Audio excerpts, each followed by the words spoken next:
Rob to Rob, apa kabar? Sari Widuri sekarang nggak di studio tapi ada di sini, ada di Taman Wisata Alam Mangrove, tepatnya di Pantai Indah Kapuk. Hari ini kita akan ngomong sesuatu karena gue akan ketemu sama teman lama gue. Kalau kita bicara mengenai Rob to Rob, bukan hanya mengenai tali, bukan hanya mengenai ketinggian, tapi satu lagi, tali silaturahmi. So, gue akan ngobrol sama satu teman gue, kita akan ngomong mengenai The Mangrove Paddling Center yang ada di sini. Apa yang mau kita omongin? Yuk ikutin aja gue di Taman Wisata Alam Mangrove.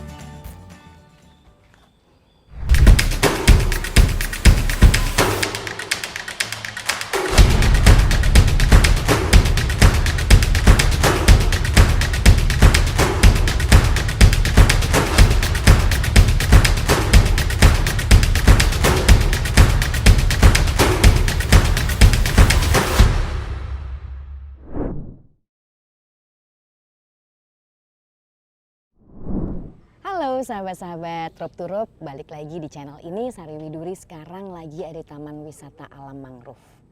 Gue akan ngobrol mengenai sesuatu yang berbeda.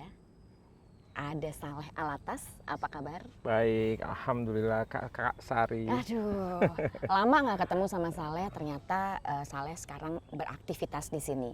Nah, tapi sebelumnya kita kenalan dulu. Siapakah Saleh ini? Kenapa ngobrol di Rob to Rob? Pasti sih akan seru. Nah, sekarang tuh lu punya kesibukan di sini, di Taman Wisata Alam Mangrove. Iya, sekarang ini lebih banyak di Taman Wisata Alam Mangrove ini untuk mengelola The Mangrove Paddling Center. Tapi kalau di weekdays mungkin ada kegiatan yang lain juga. Ada kegiatan yang lain juga. Nah, sampai ada di sini di Mangrove Paddling Center karena kan memang belakangan hal ini tuh lumayan viral nih di sosial media. Pengen tahu juga kan teman-teman gitu bahwa backgroundnya apa sih? Dari dulu tuh memang sudah berkayak atau mungkin startnya dari pekerjaan yang terdahulu atau gimana? Ya, jadi sebenarnya dari zaman kuliah ya, artinya gue aktivitasnya adalah banyak di kegiatan pecinta alam ya. Kemudian manjat tebing, naik gunung, ya sampai ya gitulah. Kemudian pekerjaan juga kebetulan geologis di oil company, di oil industry. Tapi belakangan ya sekitar 8-9 tahun yang lalu kita asik main dayung nih sama teman-teman dari komunitas yang punya kayak-kayak gitu ya. Jadi di si Kayak Owner Club Indonesia waktu itu. Ya kita main kayak bareng dan lain-lain sampai sekarang. 2 tahun ini kebetulan aktif di si Kayak Indonesia, gitu. Jadi tahun lalu 1,5 tahun yang lalu saya diundang ke sini ya ke TA Mangrove. Waktu itu lagi zaman COVID tuh, diundang untuk lihat kira-kira cocok nggak ya kayak di main di sini gitu. Saya bilang ini tempat sorga banget gitu ya, artinya untuk apalagi buat yang first time paddler gitu. Ini tempat yang paling cocok untuk family yang bawa anak misalnya. Karena sepanjang tahun flat, kemudian nggak ada ombak, nggak terlindung di pohon mangrove, banyak burung dan pohon-pohonan gitu ya. Jadi untuk edukasi bagus banget gitu. Nah, areal ini juga kebetulan daerah konservasi udah 20 tahun nih ditanemin. Tadinya mungkin Sari bisa lihat laut ke sana. Karena flat nggak ada pohonannya, di sini juga gersang gitu. Kemudian selama 20 tahun ditanami sama pengelola di sini. Jadi ini semua sudah berusia 20 tahun ya? Lebih dari awalnya, tapi ini pohon-pohonan ini mungkin 20 tahunan. Sekitar 20 tahun dan sudah enak banget. Jadi kalau misalnya teman-teman masuk dari pintu gerbang tuh udah hijau, rimbun gitu kan ya. Dan ketika sudah sampai di dermaga sini dengan melihat kayak tuh ternyata bukan hanya di sungai dan di laut ya. Tapi di apa nih namanya nih? Di daerah transisi ya. Transisi ini juga menarik ya. Menarik dan dengan tumbuhnya pohon-pohonan ini, dengan ikan yang tidak boleh dipancing, sehingga burung-burung yang tadinya nggak ada yang tinggal di sini, Sari. Jadi sekarang ada puluhan jenis burung berjumlah mungkin di atas mungkin ratusan ya, hampir 1.000 mungkin yang tinggal di sini. Gitu. Ya karena mereka jadi happy karena banyak sekali tempat-tempat buat bermainnya mereka. Nah, kembali lagi bahwa ini kan satu tempat wisata, satu tempat di mana bukan atlet yang datang, bukan orang yang biasa paddling juga yang datang. Artinya seperti yang tadi lo bilang bahwa family atau orang-orang awam. Bagaimana prosesnya lo akhirnya membentuk satu SOP atau mungkin satu orang yang kan kayak itu kan kalau kita lihat di sini kan sendiri-sendiri ya. Betul. Ketakutannya memanage ketakutan tersebut gitu, apakah ada briefing dulu atau bagaimana? Iya, betul. Jadi memang orang kalau lihat kayak itu selalu ntar terbalik, selalu itu ya bayangan mereka. Nah, saya berpikir orang kalau nggak coba ya nggak tahu dia kalau ini bahwa ini bisa gitu. Memang jenis kayak kita kan memang berbeda. Ini untuk touring kayak yang stabil gitu ya, bukan seperti yang buat lomba. Kemudian tentunya ini industri. Biar bagaimana bukan zaman seperti zaman gue masih kuliah gitu ya. Artinya ini lebih cenderung industri pariwisata.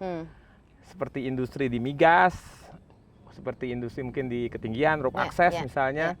Itu tetap namanya industri harus zero accident. Nah, jadi itu yang membedakan kita sama kegiatan-kegiatan adventure yang lain. Kita harus nomor satu gimana caranya supaya zero accident.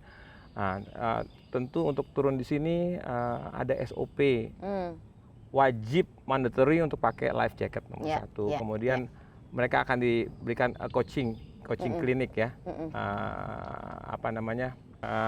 Harus diberikan di brief, di coaching, diajarin gimana cara dayung, gimana nanti cara maju, mundur dan sebagainya.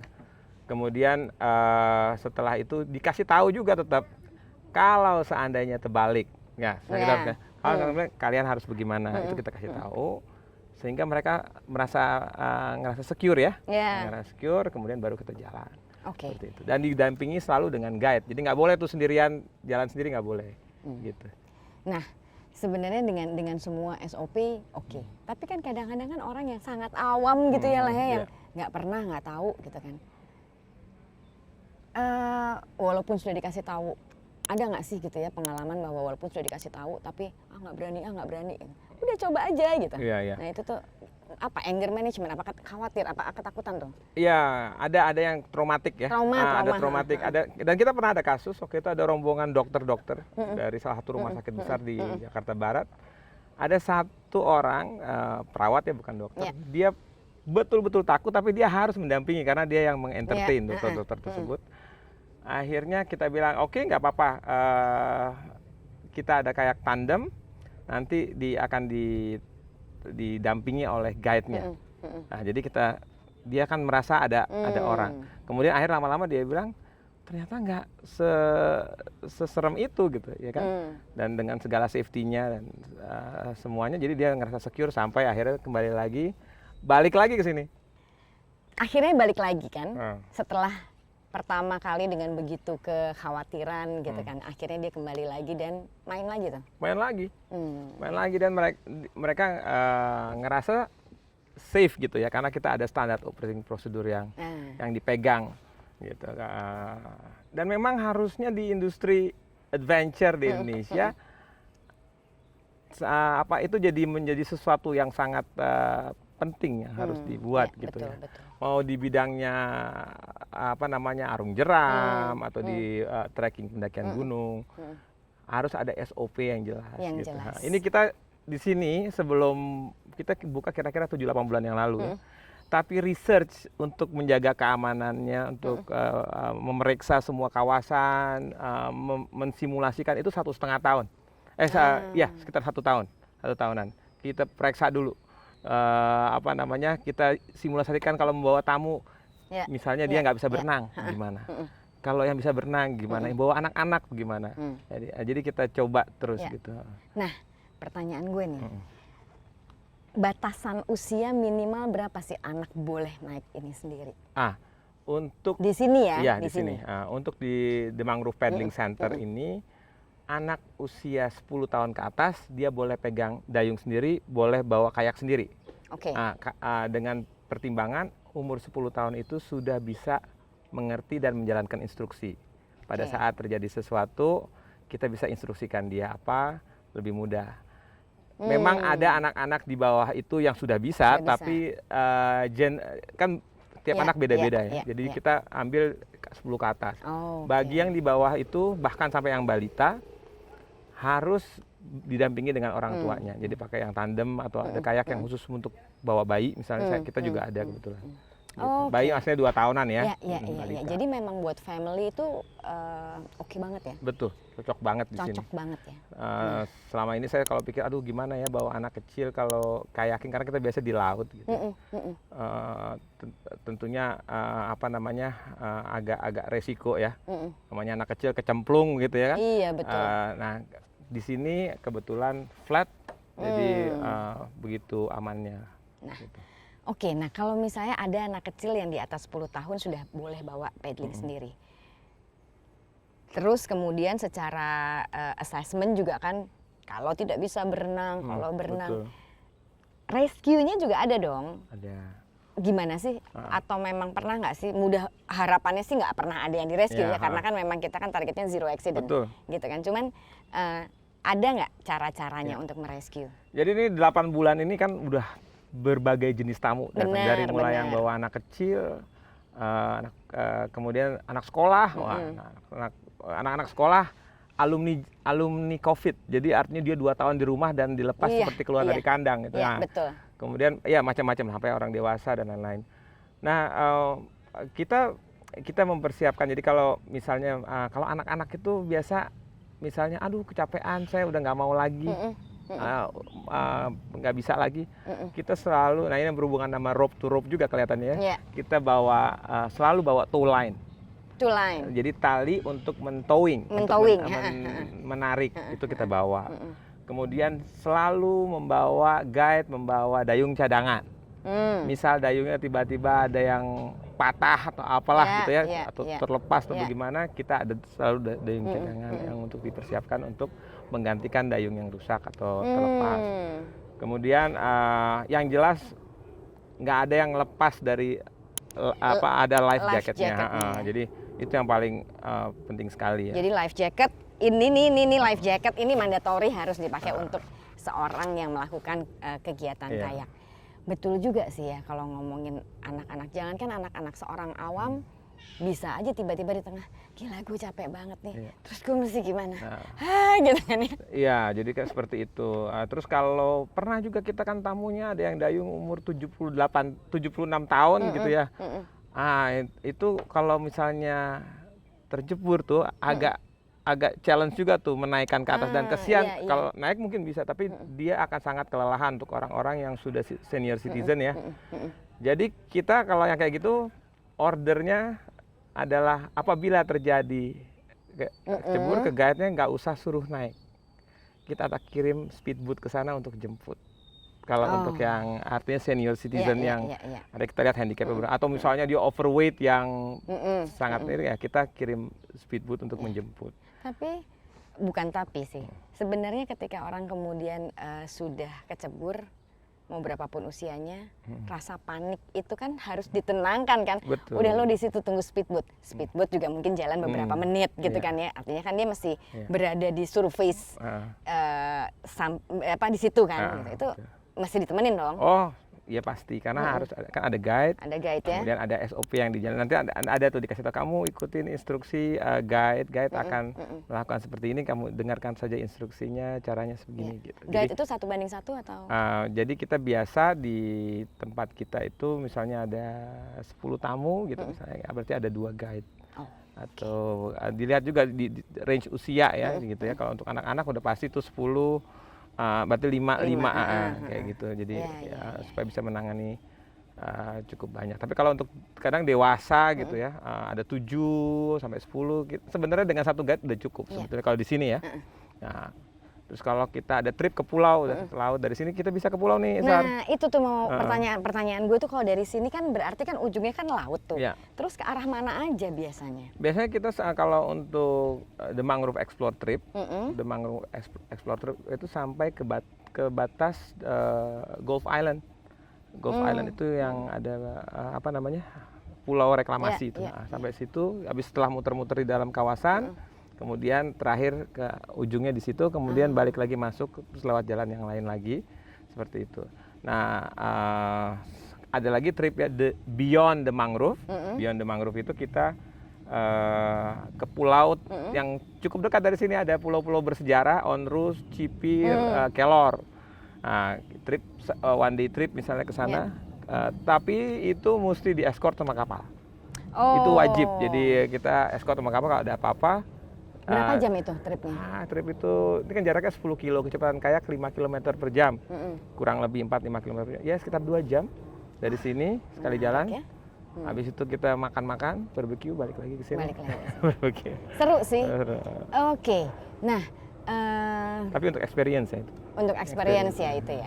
Nah, kalau ngomongin mengenai kayak, kemudian di satu tempat seperti ini, artinya kan ini sudah bukan lagi satu challenge ya, mungkin ya kita bisa bilang bahwa ini harus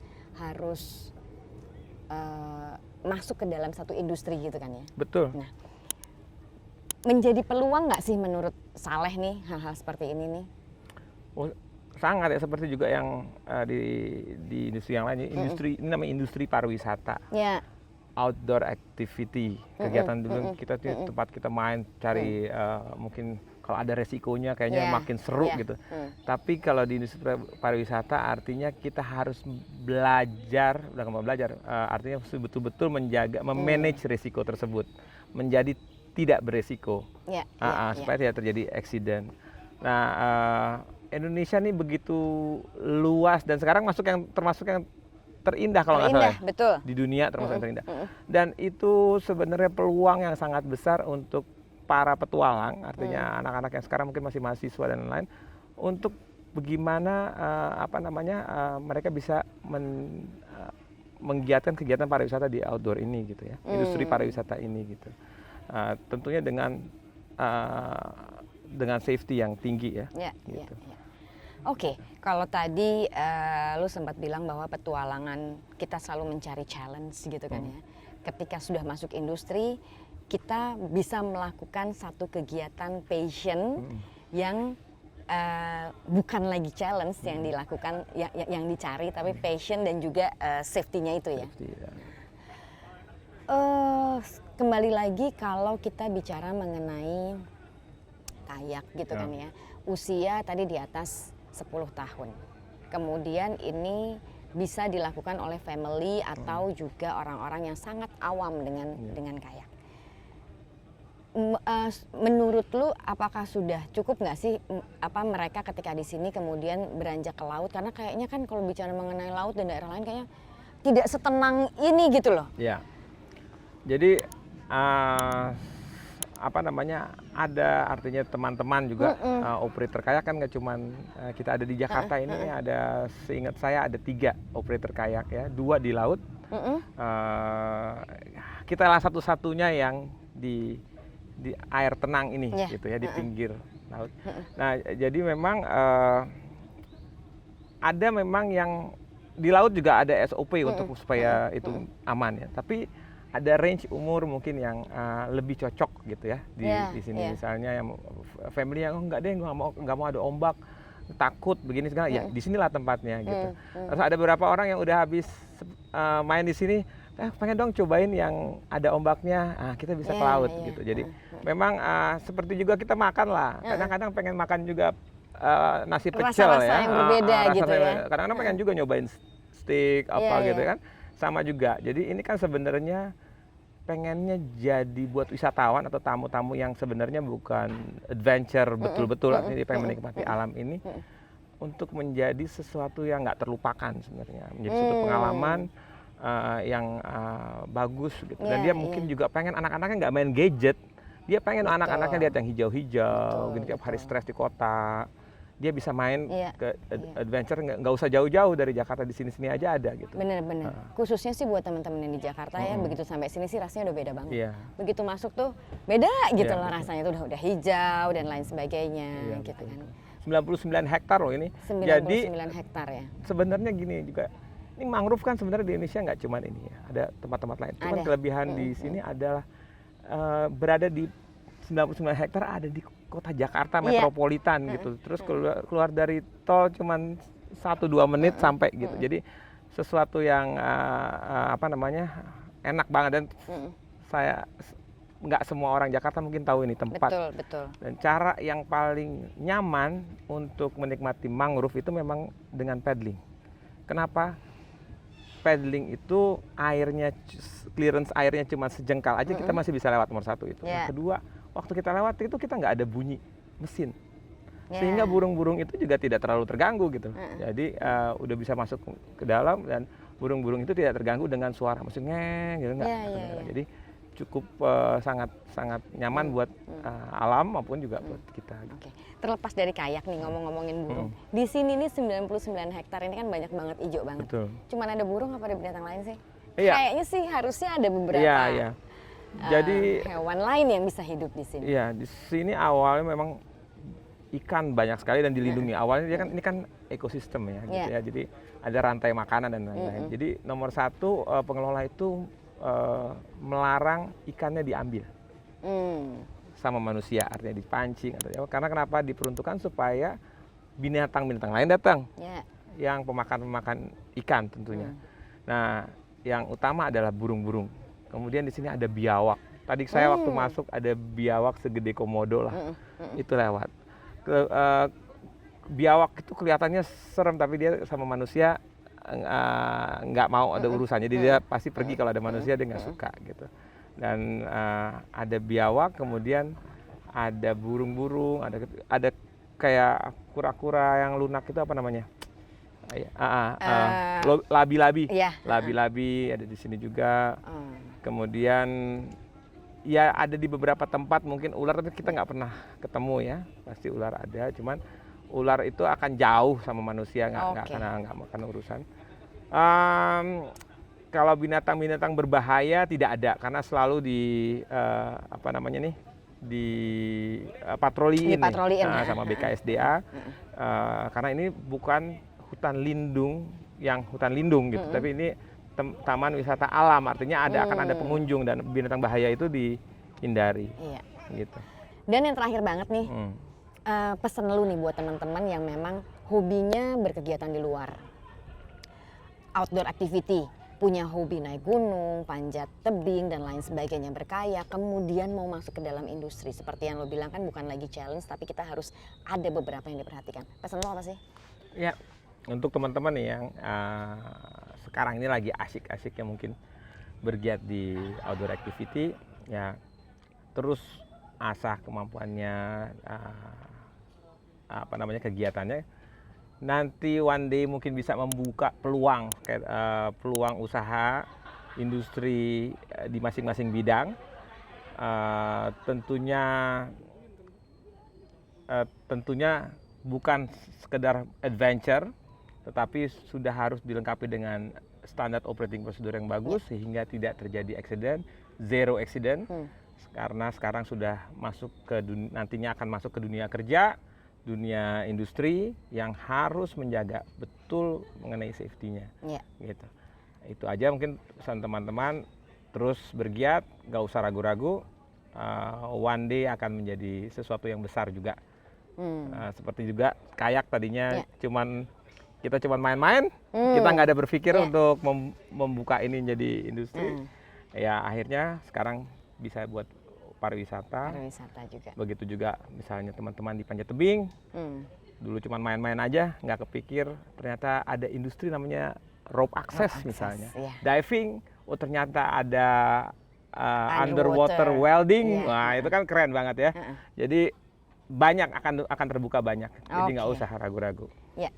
Thank you Saleh, dan juga memang benar kalau dulu makanya saya bilang nih, teman lama saya ini nih dulu kayak gitu kan ya, sekarang Saleh ini sudah jadi mitra dari Taman Wisata Alam Mangrove Angke Kapuk.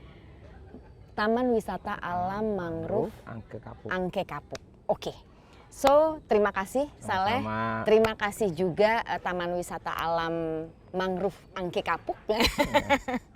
Dan juga untuk semua yang sudah di sini, timnya Saleh, ada Emil, ada Emil 1, Emil 2, Emil 3 dan lain sebagainya. Dan buat semua teman-teman, thank you. Sampai ketemu lagi, kita akan ngobrol banyak hal lagi, tetap di Rope to Rope Channel.